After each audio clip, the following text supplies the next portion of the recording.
Selamat pagi, Assalamualaikum warahmatullahi wabarakatuh. Para mentor-mentor yang luar biasa, Bapak Ibu yang sudah tergabung di TOT para mentor, salam luar biasa, salam UKM Indonesia Maju. Baik, pada kali ini TOT yang sesi kedua dari keamanan cyber.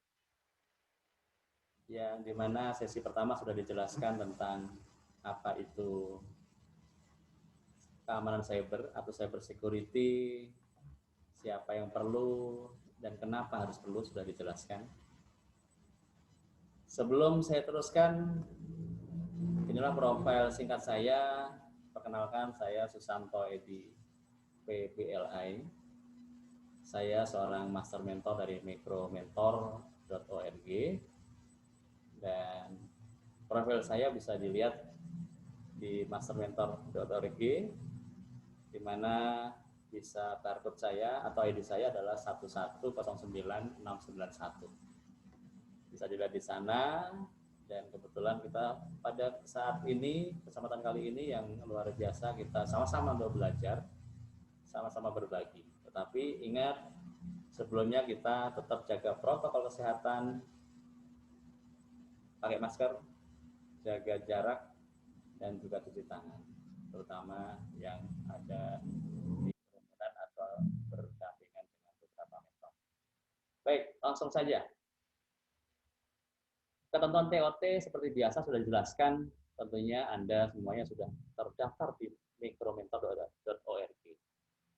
Dan ini memang satu syarat utama, lalu Anda harus ikutin seluruh sesi. Nanti akan kami berikan presentasi, ada ruang diskusi dan workshop. Juga Anda bisa mengajukan pertanyaan, serta dipersilakan untuk menyiapkan pulpen, kertas, ataupun alat tulis untuk aktivasi atau praktek langsung, termasuk laptop atau komputer yang ada, nanti karena kita terkait dengan keamanan cyber. Sesi 2 ini kita bahas mengenai sesi terkait dengan kata sandi yang tidak sekedar sederhana, tapi kata sandi bagaimana yang kuat, yang tidak mudah dibobol. Tapi sebelumnya kita ingat sesi pertama.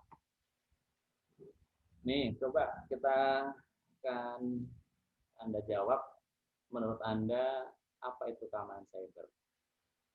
Tuliskan, atau Anda bisa voice note, boleh. Yang kedua, dari mana saja datangnya risiko cyber itu, dari mana saja? Yang di sesi pertama sudah dijelaskan. Saya minta Anda untuk menuliskan atau voice note, nggak apa-apa. Oke? Silakan. Berikutnya kita diskusikan. Kalau Anda ada beberapa mentor atau mentee yang sudah dijelaskan di awal, ada diskusi, seorang ibu, anggap aja namanya Ibu Ani, adalah seorang ibu rumah tangga. Dan Ibu Ani memiliki ponsel Android. Ponsel Android. Apakah Ibu A memiliki risiko cyber? Nah, jawabannya ada risiko atau tidak. Yang kedua, apakah orang awam non-IT bisa melakukan serangan cyber? Misalkan Anda, saya ini orang non-IT, orang awam, bisa nggak saya melakukan serangan cyber? Tolong diskusikan. Oke?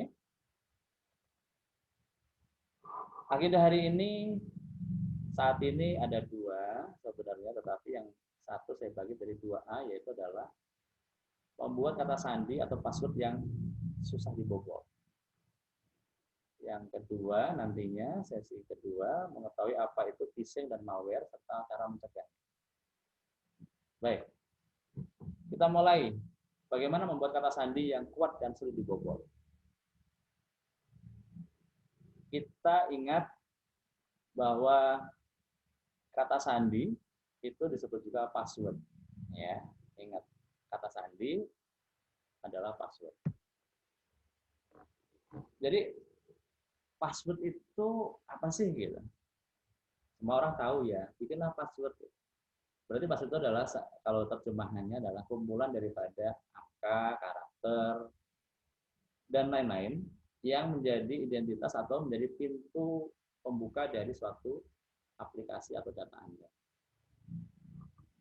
Nah, inilah salah satu secara umum yang dimanfaatkan oleh para penjahat siber, yaitu untuk mendapatkan akses kepada data Anda, akun Anda, termasuk sosmed misalkan, bahkan WhatsApp Anda bisa dijebol kalau kata sandinya tidak kuat. Nah, untuk itulah kita menggunakan kata sandi sebaiknya jangan sama sandi di Facebook misalkan, di Instagram misalkan, di email ya. Ini supaya ada buffernya. Kalau dia jebol satu, nggak jebol semua.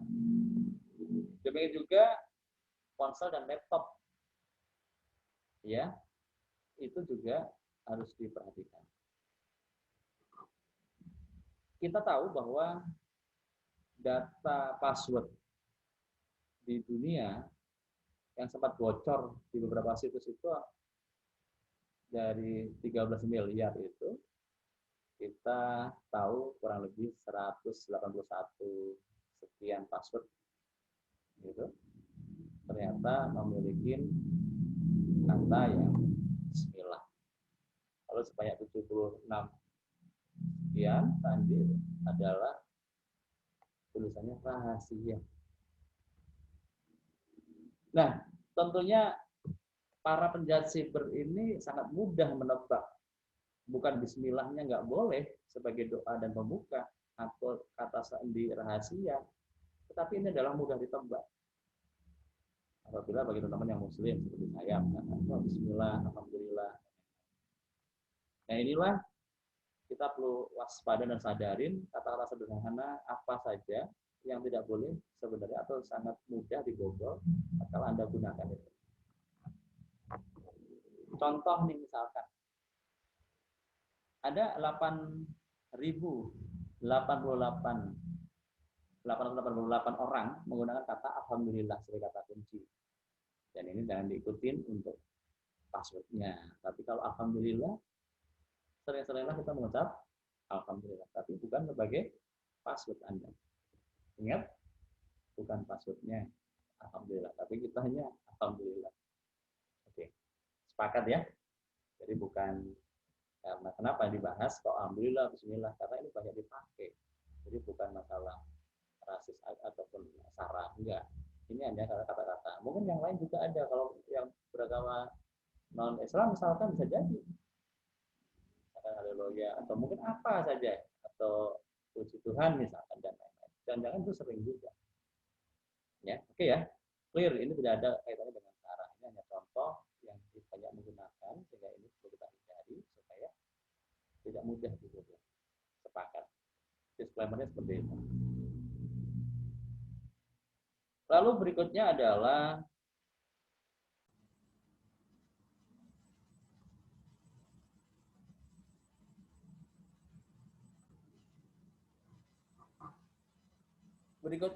tadi kita lihat dari bismillah, rahasia, alhamdulillah, tanggal lahir, ulang tahun juga atau ulang tahun Anda, nama anak Anda, alamat Anda yang mudah ditebak jangan. Ya, itu adalah kata sandi yang sering digunakan orang sehingga mudah ditebak dan mudah terjadi kejahatan cyber. Hati-hati, peluang kejahatan itu karena ada kesempatan. Bagaimana kata sandi bisa direntas? Ini coba sekarang kita lihat. Pertama adalah serangan brutal, yaitu menggunakan daya komputasi atau teknologi secara otomatis memasukkan semua kemungkinan. Jadi dia pokoknya di searching aja, dicoba ini apalah gitu kira-kira sampai ketemu. Lalu juga ada namanya serangan kamus, yaitu serangan brutal yang menggunakan kata frase kamus yang diketahui atau kata sandi yang umum. Contohnya tadi bismillah, rahasia, 1 2 3 4 5 6 dan lain-lain. 1 2 3 sering digunakan. Ya, ingat. Yang 3 adalah pengisian kredensial. Begitu satu akun dibobol, penjahat siber akan mencoba nama pengguna kata sandi yang sama di tempat lain, di tempat Anda lain. Ya, itu jadi ada 3. Yang keempat adalah pesan phishing. Phishing itu biasanya penyamaran, tanda kutip bisa penipuan, tapi menyamarkan. Contoh misalkan ada pesan, klik link di bawah ini, ubah kata sandi Anda sekarang. Nah, kita nggak tahu apa-apa. Begitu klik, maka kita masuk ke punya dia. Apa itu landing page, apa itu program, malware, dan lain-lain. Hati-hati kalau kita disuruh merubah password kita atau ngirim OTP kita. Hati-hati. Yang berikutnya adalah bagaimana kata sandi itu direntas. Bagaimana? Oke. Yang tadi adalah kita sudah jelaskan. Jadi kalau ini bagaimana kata sandi bisa direntas? Ya, tadi kita ulangin, serangan brutal, serangan kamus, serangan pengisian kredensial, dan juga pesan phishing. Lalu berikutnya adalah bagaimana sandi itu bisa direntas. Ya, bagaimana? 1. Ini yang sering, mudah, banyak yang melakukan, yaitu rekayasa sosial. Ya, itu adalah menyiasatin orang mengungkapkan kata sandi dengan nggak sengaja. Nanti ada contoh-contohnya. Yang kedua adalah menebak secara manual, ditebak-tebak lah. Yang ketiga adalah mengintip di balik bahu, terutama misalkan kita masuk kartu ATM BCA, PIN kita itu termasuk kata sandi. Ya, ingat.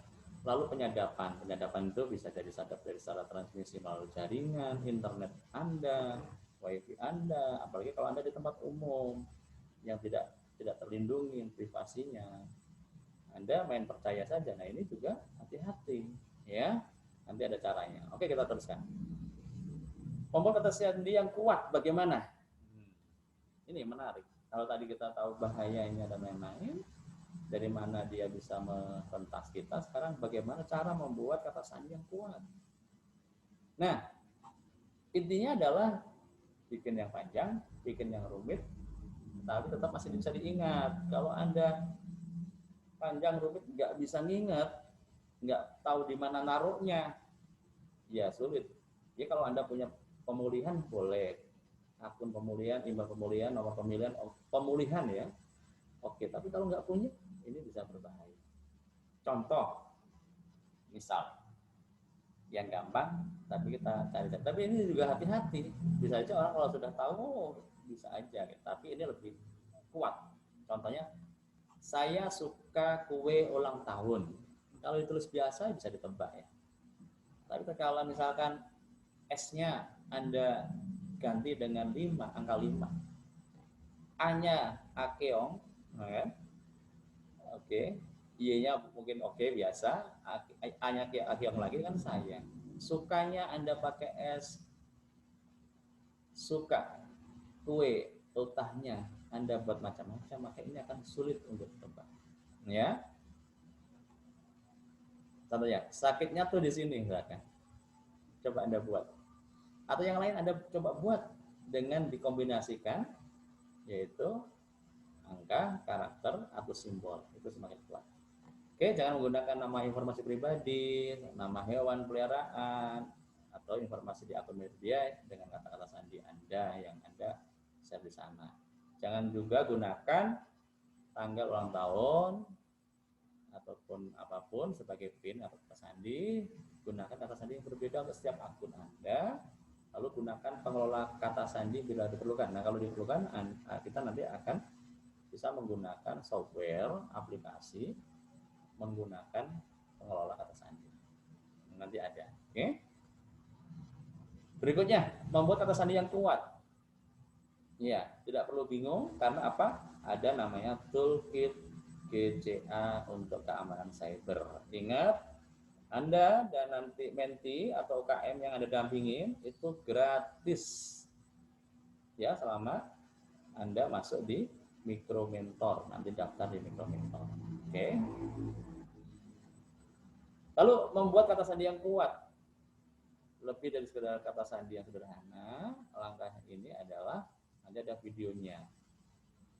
Oke, Anda masuk nanti di micromentor.org, lalu pembelajaran saya, Anda cari di situ adalah pembelajaran lebih dari sekedar kata sandi sederhana.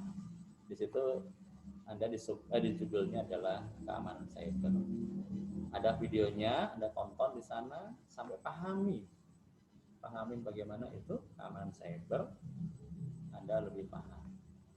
Oke, saya anggap Anda sudah nonton. Kalau nanti kita tonton juga boleh, atau kita tonton saja ya, coba.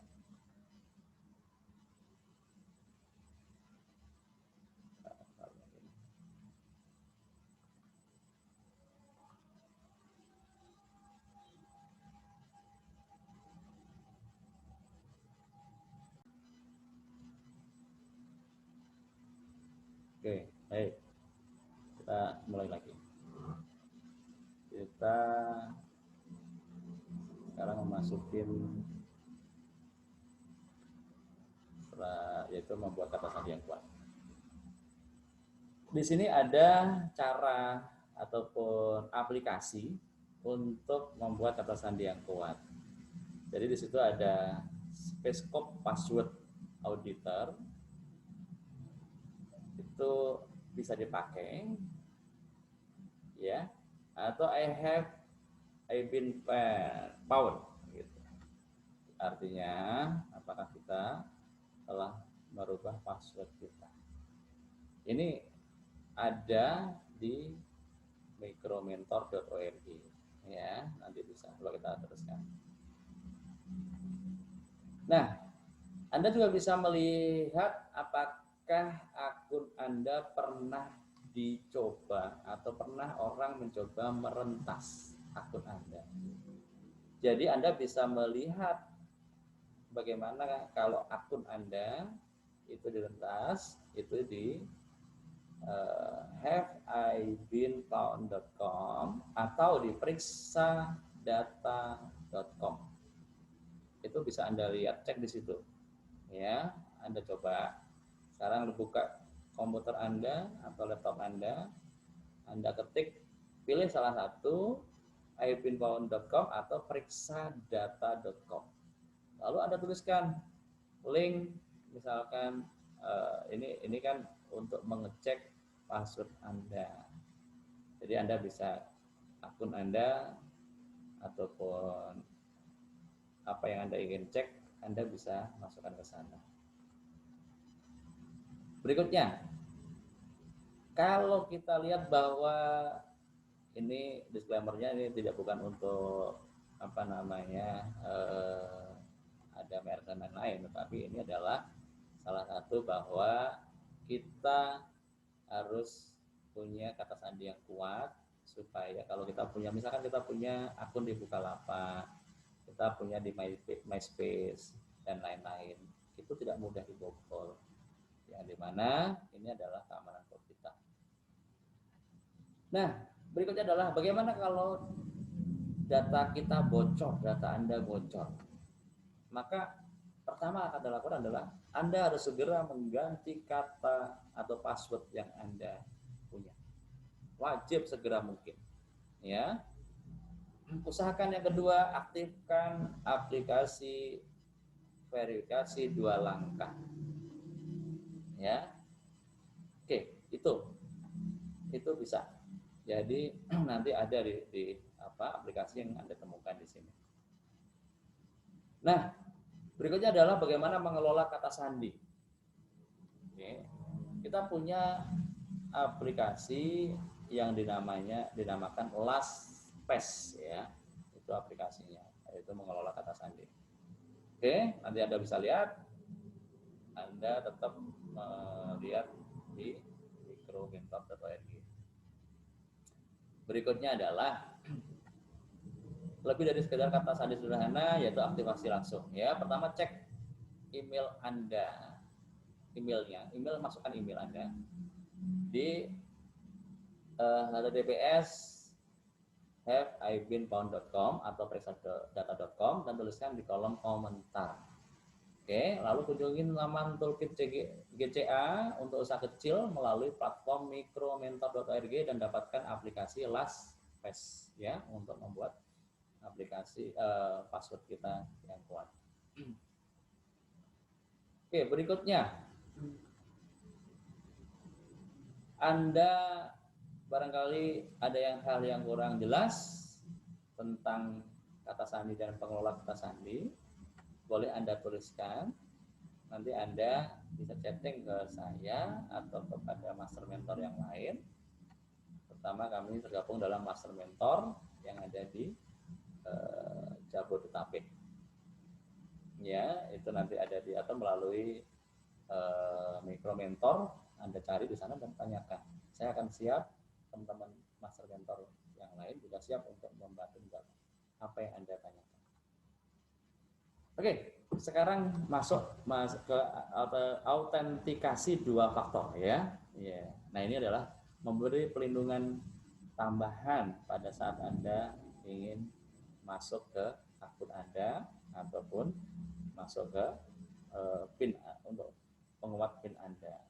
Pertama adalah yang Anda ketahui adalah kata sandi, lalu serta apa yang perlu Anda miliki adalah token, yaitu Google Authenticator atau Microsoft Authenticator. Yang kedua adalah kode verifikasi yang dikirimkan ke ponsel Anda, lalu sidik jari atau wajah atau biometrik. Itu salah satunya. Jadi token bisa, kode verifikasi bisa ke ponsel atau sidik jari atau wajah. Sekarang udah canggih, tidak perlu pakai tapi wajah ataupun biometrik juga sudah bisa. Menggunakan 2FA akan jauh lebih menyulitkan penyerang untuk mendapatkan akses ke akun Anda. Kenapa? Karena metode ini punya 2 lapis minimal, 2 lapis. Ya. Nah, di sini adalah kalau 2FA itu juga jangan sembarangan. Anda dikirimin OTP, ini adalah nomor rahasia atau nomor yang disertakan atau kode angka maupun huruf yang disertakan untuk membuka password Anda. Itu 2 faktor, oke? Dan ini juga Anda perlu melihat atau mengetahui bahwa ini diperlukan aplikasi yaitu Authenticator. Oke. Berikutnya adalah pembobol akun yang katakanlah misalkan kita contoh saja dengan akun di OTP. Jadi ada beberapa case, ini disclaimer-nya adalah hanya sebagai contoh. Jadi ini bagaimana memberi tambahan perlindungan terhadap akun Anda. Ya, ini jangan sampai Anda mengalami hal yang sama yang terjadi di akun, contohnya di akun aku contohnya. Karena moga-moga sekarang sudah menggunakan OTP sehingga lebih aman. Ya, itu ini salah satu contoh saja disclaimer-nya seperti itu. Berikutnya adalah bagaimana sih kita atau mengenal aplikasi 2FA atau 2 faktor itu. Jadi pertama, Anda bisa aktifkan 2FA, lalu ada Google Authenticator, lalu Microsoft juga ada, yaitu Microsoft Authenticator. Ya, berlipat-lipat dikit nih. Oke, berikutnya. Sekarang Anda sudah pasang aplikasi autentikasi atau autentikator tadi. Contohnya Google Authenticator. Ya. Ada juga program lain, Microsoft ada, Authenti ada, Duo Mobile juga ada, dan ini gratis di toolkit GCA via mikromentor.org, ingat ya. Oke. Lalu setelah Anda pasang, Anda aktifkan 2FA-nya untuk akun email, media sosial, WhatsApp, dan lain-lain. Gampang ya, hanya 2 langkah. Pasang aplikasi autentikasi atau autentikator. Lalu setelah itu aktifkan 2FA. Selesai ya. Oke. Berikutnya kita lihat ada pertanyaan tambahan. Nah, Boleh, silahkan. Bapak Ibu, para mentor, itulah cara membuat password yang kuat. Nanti ada sesi kedua, nanti akan diteruskan. Tapi Bapak Ibu semuanya kalau misalkan kurang paham atau ada yang pertanyaan, silahkan tanyakan. Kami siap membantu. Baik, itu saja dulu kali ini. Dan semoga video ini, pembelajaran ini bermanfaat. Kami Master Mentor di jajaran yang ada di Jabodetabek siap membantu Anda. Dan juga tentunya materi-materi lain akan dijelaskan baik oleh saya ataupun para Master Mentor yang lain. Tapi sesi kedua nanti akan saya lanjutkan. Terima kasih. Selamat mencoba. Praktek adalah kunci. Kalau tahu tidak praktek, namanya hanya pengetahuan. Tapi begitu Anda tahu dan praktek, itulah jadi power, the power. Begitu. Terima kasih. Saya Susanto Edi. Sampai jumpa materi berikutnya. Terima kasih. Assalamualaikum warahmatullahi wabarakatuh. Go safety, protokol kesehatan.